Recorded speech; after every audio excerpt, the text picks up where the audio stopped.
Welcome to the Slop Farm. Enjoy the video.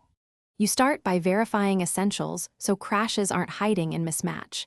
Check Blender version and update GPU drivers because outdated drivers cause compute faults.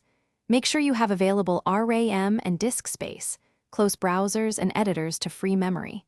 Then open a fresh file and disable non-standard add-ons to see if a plugin triggers the crash. Once done, save a backup of your working file and reproduce the action that previously crashed Blender. This confirms the initial state.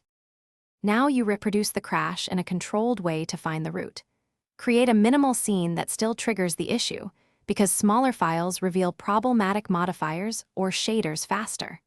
Open the system console to capture error messages and note stack traces. These explain why Blender failed.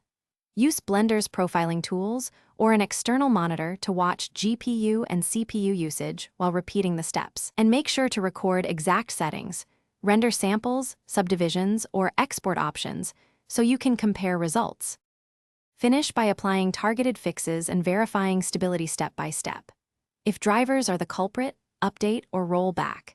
If rendering overloads RAM, switch to CPU render or lower subdivision and texture sizes. Test after each change and save incremental backups with timestamps so you can revert. If issues persist, collect the system console log and Blender crash file, then test with a clean portable Blender build to rule out config corruption. One key troubleshooting tip: try a factory reset of preferences before reinstalling. Often corrupted settings cause recurring crashes. Thanks for watching. Consider subscribing if we helped you today.